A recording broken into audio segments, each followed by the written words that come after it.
Edna Torquato, sou professora de matemática. Estou aqui para rever com vocês as questões que vocês fizeram no caderno de atividades 1. Está na página 21. Vamos abrir o nosso caderno?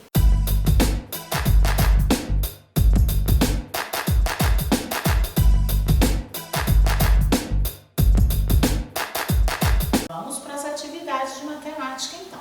A primeira atividade de matemática apresenta para vocês uma tabela com frações e com potências e fala que são peças de um jogo de memória. Vocês precisam formar os pares das frações e das potências para identificar qual desses números não possui par, que é a pergunta da letra A. Para fazer isso, eu pensei em fazer assim. Primeira fração que aparece, 1/64. Começar da fração é um pouco mais difícil que começar da potência, mas a gente consegue. Qualquer quantidade de 1 vai dar sempre 1, porque quando eu multiplico 1 vezes 1 vezes 1 é sempre 1. Então eu encontrei a fração 1 elevado à terceira potência sobre 4 elevado à terceira potência. Quem repete? No numerador, repete-se o 1. 1 vezes 1 vezes 1. No denominador, repete-se o 4. 4 vezes 4 vezes 4. 1 vezes 1 vezes 1, 1. 4 vezes 4, 16. Vezes 4, 64. Já identifiquei um par. 1/64 é igual a 1 ao cubo sobre 4 ao cubo. O segundo termo que aparece na tabela é 3/2 elevado à quinta potência. Começar da potência é mais fácil. Olha lá, quem repete 3/2? Quantas vezes ele repete? 5 vezes. Então, 3/2 vezes 3/2 vezes 3/2 vezes 3/2 vezes 3/2.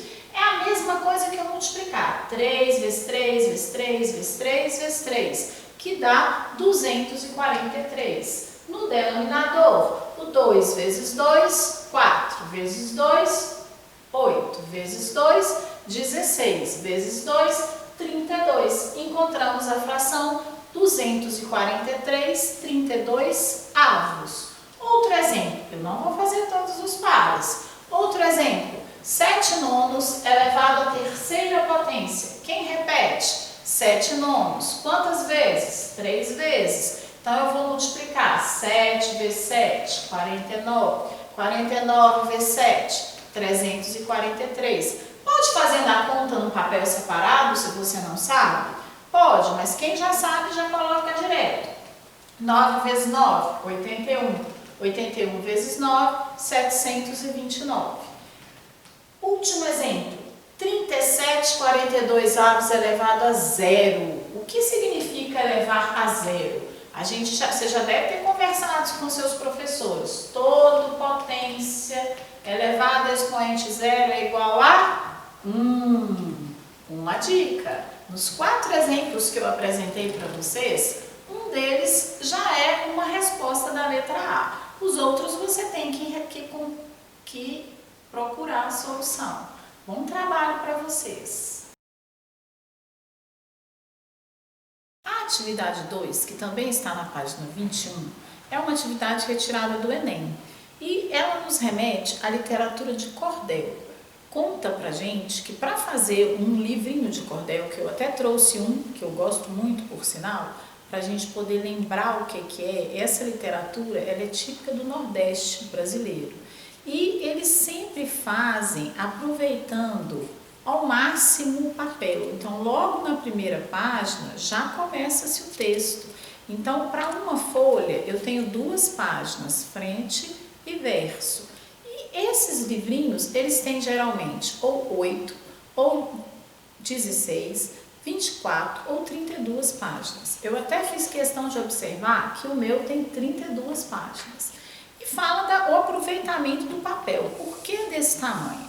Que eles pegam uma folha de papel normal, fazem a primeira dobra, depois dobra novamente. Como vocês estão em casa, vocês também puderam fazer o experimento. Claro que não precisa ser uma folha amarela, você pode fazer com qualquer papel de aproveitar. Quando você faz isso, nós encontramos aqui quantas folhas? 4. Quantas páginas? Se eu fosse fazer um cordel nesse papel, eu poderia fazer no máximo 8 páginas. 4 folhas, 8 páginas. Interessante que ele percebeu que o tamanho aqui, olha, apresentou pra gente no desenho 10,5 por 15,5. E a pergunta matemática é, para se fazer um cordel com 32 páginas, quanto de folha que eu gastaria? Esse é o nosso desafio matemático. Então, eu abri a minha folha e observei o seguinte, na minha folha eu tenho 10,5 com mais 10,5, 21. Então, essa folha aqui tem 21 de altura. De comprimento, 15,5 com mais 15,5, 31. Vou colocar lá. Considerando que eu consigo fazer 4 em cada uma, eu tinha aqui 31. Com mais 31, se eu dobrar o comprimento, eu passei a ter 62. Quando eu peguei essa altura, era 10,5 com mais 10,5, 21. Com mais 21, 42. Observem que eu organizei 3 folhas, tem espaço aqui para colocar mais um, correto? E o que ele quer? Quer saber quanto que eu gasto? 4 folhas. 4 folhas são suficientes para 32 páginas? Olha bem, aqui eu faço 8 páginas. Com mais 8, 16. Com mais 8, 24. Com mais 8, 32 páginas. Coube todas as 32 páginas com apenas 4 folhas de papel. Então, basta eu saber essa medida que eu já tenho a resposta do meu problema. Então, eu tinha 15,5 com 15,5, 31 com mais 31, 62. A mesma coisa eu faço no outro sentido. 10,5 com 10,5, 21. Com mais 21, 42. Terminou o nosso exercício. A atividade 3 já nos remete à unidade temática da geometria. Só de você virar a página do seu caderno, você já viu aquele tanto de triângulo. Então, eu trouxe eles aqui para ficar fácil da gente conversar a respeito. O primeiro triângulo, é o triângulo A. A nossa atividade era contar qual é a área desse triângulo. Eu posso contar a área, se a área é quadriculada, basta eu contar os quadradinhos. Aí você vai me perguntar assim, professora, mas o quadradinho, o A não completa o quadradinho, tem as pontinhas do triângulo. Como que eu posso proceder? Nessa hora, eu preciso imaginar que a pontinha lá de cima completa o segundo que não está colorido, todo colorido, e eu vou contar quantos quadrados inteiros ocupa o espaço do triângulo A. Se você perceber, o triângulo A inteiro tem 1, 2, um completa o outro, 3, 4. Então, a área do triângulo A é 4. E a gente, quando fala em área, a gente costuma falar muito em base e em altura. Então, eu trouxe um modelo, um material que vai nos ajudar a entender um pouquinho o que eu estou falando. Então, eu até chamei aqui, escrevi modelando o triângulo. A gente tem também a malha triangular, a malha quadriculada embaixo. Eu usei aqui, não sei se dá para vocês verem, mas tem um arame. Eu fechei atrás, então não dá nem para enxergar atrás. Eu coloquei um arame, 2 canudinhos. No primeiro canudinho, passa o arame. No segundo canudinho, que está colado com o durex um no outro, passa o elástico que me ajuda a formar o triângulo. Então, agora, quando eu posiciono esse triângulo aqui, exatamente no início de um quadrado e termina no final, eu consigo contar quantos quadradinhos eu tenho de lado aqui embaixo, que é o que a gente chama de base. Então, quantos quadradinhos eu tenho? 1, 2, 3, 4, 5, 6. Vocês estão vendo uma cordinha pendurada, balançando? Devem estar pensando assim, que coisa é essa que a professora colocou? Eu coloquei um barbante amarrado num chumbinho para ficar pesado. Porque isso aqui representa a altura do triângulo. O ponto mais alto do triângulo inicia aqui. E a altura é sempre perpendicular à base. O que é perpendicular? forma um ângulo de 90 graus. Então, eu posso arredar esse triângulo para qualquer lugar, a altura vai ser sempre essa perpendicular à base. Por isso que eu pus esse chumbinho aqui, para ficar pesado, mostrar pra gente quem é o ponto mais alto. Olha, esse triângulo aqui já não é mais isósceles como inicial. Eu comecei meu triângulo, eu podia falar que ele é isósceles. Por que que eu sei que ele é isósceles? O que é isósceles mesmo? Eu tenho esse elástico e esse elástico, eles têm exatamente a mesma medida. Uma pista disso, olha bem, do início do triângulo até a altura tem exatamente 3 quadradinhos. A mesma quantidade se repete do outro lado. Então, a altura está no centro do triângulo. Então, esse triângulo é isósceles. Os ângulos da base são iguais, o ângulo oposto não. Esse ângulo é diferente dos outros dois. Então, por isso é que eu chamo de isósceles. Quando eu modifico e arredo um pouquinho para cá, já não tem mais a mesma medida. Eu posso falar que esse triângulo é isósceles? Não, eu mudei o triângulo, mas a base continua 6. Continua. Por que que eu tenho essa certeza? Porque o meu canudo não mudou. O canudinho que eu usei aqui, ele é do tamanho de 6 quadradinhos aqui dessa malha. Então, a minha base é a mesma. E a altura? Mudou? Vocês acham que a altura mudou? Ou ela continuou a mesma? Olha bem, ela continua aqui no mesmo lugar. Quem mudou foi só o tipo de triângulo. Será que a área deles é igual ou é diferente? A proposta ali da primeira atividade era a gente contar a área. Então, vou voltar no meu triângulo isósceles para a gente começar. Como que eu vou saber quantos triângulozinhos inteiros estão aqui dentro? Que é o que eu estava tentando te mostrar lá no desenho, que fica um pouquinho mais difícil.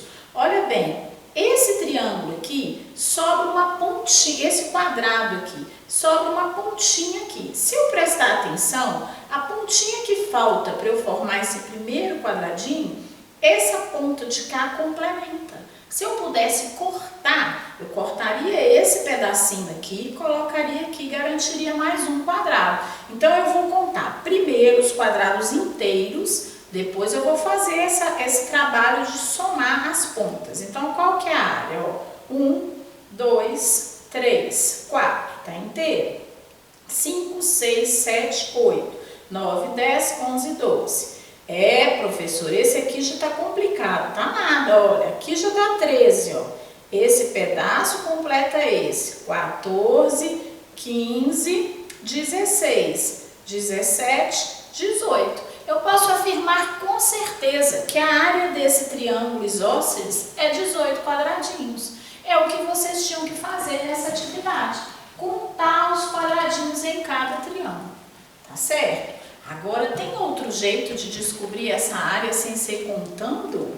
Olha, a professora falou em base e falou em altura. Se a gente observar, a próxima atividade dessa, ela coloca que o triângulo, ele está dentro de um retângulo. Se eu tivesse aqui 6, aqui 6, aqui 6 e aqui 6, esse nem seria um retângulo, seria um quadrado, porque todos os lados teriam a mesma medida.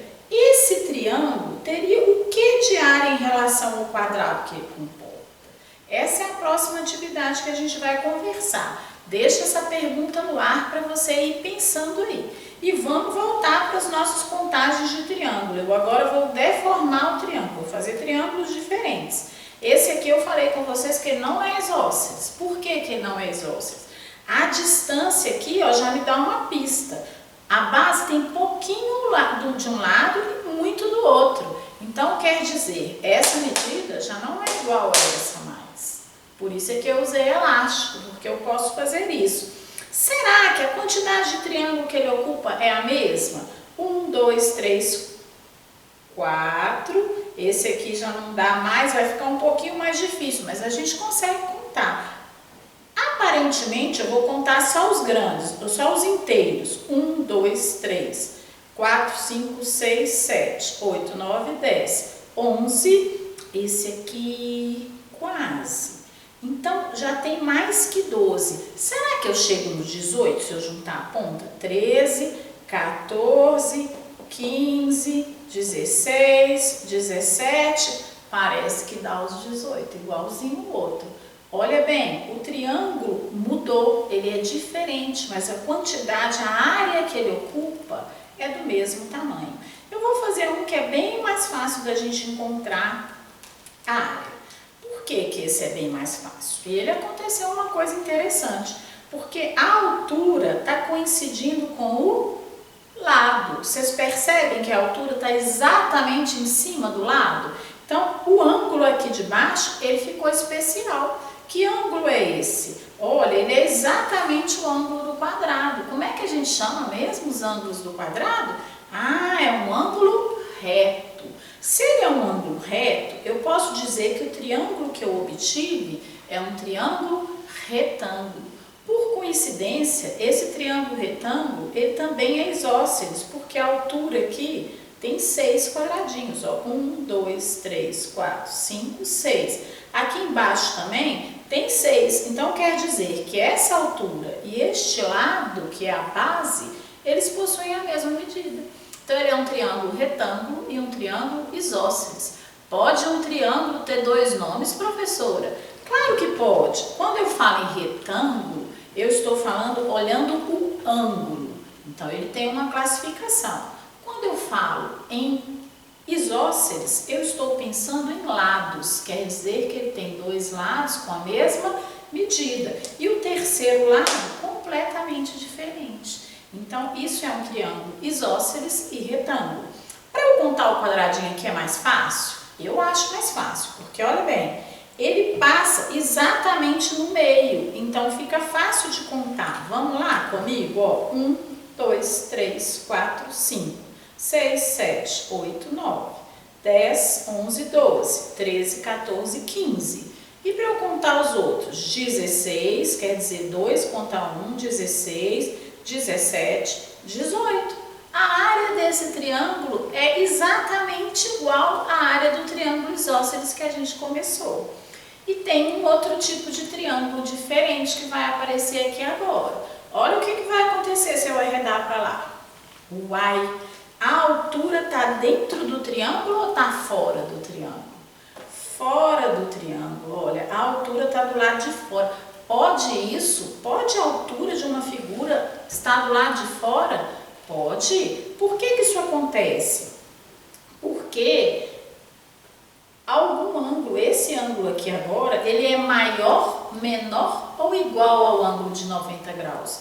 Ele é maior, eu consigo enxergar que o ângulo do quadrado está aqui e ele é um pouquinho maior que o quadrado. Então, esse tipo de triângulo, olhando para o ângulo, a gente vai falar que ele é obtusângulo, porque ele tem um ângulo maior que 90 graus, um ângulo obtuso. Automaticamente, os outros 2 ângulos são agudos, são menores que 90 graus. Porque é outra coisa que a gente já estudou, que se eu somar os 3 ângulos de um triângulo, a soma dos ângulos internos é sempre igual a 180 graus. Se eu tenho um ângulo maior que 90, automaticamente os outros 2 somados vão dar menos que 90 graus. Então, esse jeitinho de pensar aqui é o que vocês vão usar nessa atividade, nessa primeira parte da atividade. Na segunda parte dessa atividade, foi pedido a vocês que desenhassem as figuras na malha quadriculada. Então, a primeira figura era desenhar um retângulo de verde, ainda tinha cor, porque vocês tinham que fazer tudo em cima da mesma malha quadriculada. No papel é fácil. Para eu trazer para vocês, eu achei melhor separar. Então, eu coloquei, era para unir os vértices A, B, C, D com lápis verde e formar um retângulo. Aí, pediu depois uma tabela que vocês vão completar na página seguinte, para você falar quem é a base desse retângulo. Como é que eu vou fazer para achar a base? Tanto faz eu me contar de A para B, o segmento AB, como eu contar o segmento DC, porque o retângulo, os lados opostos possuem a mesma medida. Então, contem, por favor. 1, 2, 3, 4, 5, 6. A base do retângulo tem 6 unidades. Eu estou considerando como unidade o lado do quadradinho. E a altura do retângulo? 3 unidades. Aí te pergunta, qual é a área? Será que eu preciso contar todos os quadradinhos para eu achar a área? Eu até colori de verde, porque se o retângulo é verde, ele aparece agora colorido. Quantos retângulos, quantos quadradinhos coloridos eu tenho nesse retângulo? Se eu multiplicar 3 vezes 6, 18. Então essa é a ideia. Em cima do retângulo, depois pediu para que você fizesse de laranja, unisse os vértices B, C e D. De laranja. Se eu estou unindo só 3 vértices, automaticamente que figura geométrica que eu vou encontrar? Triângulo. Então agora eu colori o triângulo BCD de laranja, mas apareceu outra figura colorida também. Quem que foi colorido também nessa imagem? O triângulo ABD. O que vocês percebem entre o cinza e o laranja? Dá para perceber que todos os dois triângulos são metade de um retângulo? Por isso é que eu colori, para você perceber que ambos, o cinza e o laranja, são na verdade a metade de um retângulo. Então, para eu saber a área laranja do triângulo, é a mesma coisa que a metade da área do retângulo? Será? Será que isso acontece com qualquer triângulo? Vamos ver no próximo. Vocês tinham depois que usar o lápis vermelho e unir os vértices D, C, CE e ED. Se eu estou unindo apenas 3 vértices, eu também vou formar um triângulo. Esse triângulo, se a gente volta no anterior, o laranja, eu podia afirmar que ele era um triângulo retângulo, porque ele tem um ângulo de 90 graus, então ele é um triângulo retângulo. A altura coincide com o lado, igual aconteceu com a gente no modelo. Então, agora no próximo, nesse que a gente está colorindo de vermelho, isso não vai acontecer, porque cada lado do triângulo tem uma medida diferente. Então, na hora de colorir, era para colorir de vermelho. Eu tomei cuidado de colorir de vermelho, mas eu parti a figura em 2 pedaços. Olha lá por que eu só colori A, E, D até um pedacinho, não fui até C no D. Olha lá. Por quê? Para a gente perceber que o triângulo vermelho, ele é exatamente do mesmo tamanho que o triângulo cinza. Olha lá a segunda parte chegando. Agora eu enxerguei o triângulo todo colorido de vermelho. Olha que eu tomei o cuidado de colorir em 2 tons de vermelho. Para a gente perceber que o pedacinho CE até uma parte do D, ele é exatamente do mesmo tamanho que o cinza. Será então que a área desse triângulo vermelho também é a metade da área do retângulo? O que vocês acham? Agora você pensou, né? É isso que a gente precisa para completar essa tabela. Porque é até estranho quando você for colocar lá na tabela, olha, o retângulo ABCD, a medida da base 6, medida da altura 3. A área a gente até conversou, 6 vezes 3, 18. Fazendo a mesma coisa com o triângulo BCD. Qual é a medida da base? 6. Altura? 3. Qual vai ser a área? A metade de 18. Qual que é a metade de 18? 9. 6 vezes 3, 18. Dividido por 2, 9. Com o triângulo CDE, a mesma coisa, o mesmo resultado. A base e a altura é a mesma, embora o formato seja diferente. Então, quando a gente pensa isso, nós conseguimos descobrir uma fórmula matemática para a área de triângulo. Que forma seria essa? A T, olha que a gente colocou o T abaixo do nível da escrita, porque eu estou falando a área do triângulo é igual B vezes H. O que é B? Base. O H é altura, dividido por 2. Muita gente tem dificuldade em entender por que a gente fala que o H é altura, não é A, que da palavra de altura, a palavra altura em português começa com A, mas nas línguas antigas começa com altere, começa com H. Por isso que ficou B vezes H, base vezes altura dividido por 2. A atividade 4, que aparece na página 24, vocês faz uma interdisciplinaridade com ciências. Quem olha a atividade até pensa, isso é matemática ou isso é ciências? Na verdade, matemática é ciências, né? Não dá para separar uma coisa da outra. E os temas que aparecem nessas tabelas, a função aqui é comparar os dados apresentados em uma tabela com os gráficos. Então, na tabela, nós temos valores normais para adulto, hemácias, em glóbulos brancos e em plaquetas. O gráfico já vem separadinho. Então, o primeiro gráfico, ele fala só, como eu sei que ele é hemácia, eu tenho que ver o eixo vertical. O que está escrito no eixo vertical? Hemácias, em milhões por milímetro cúbico.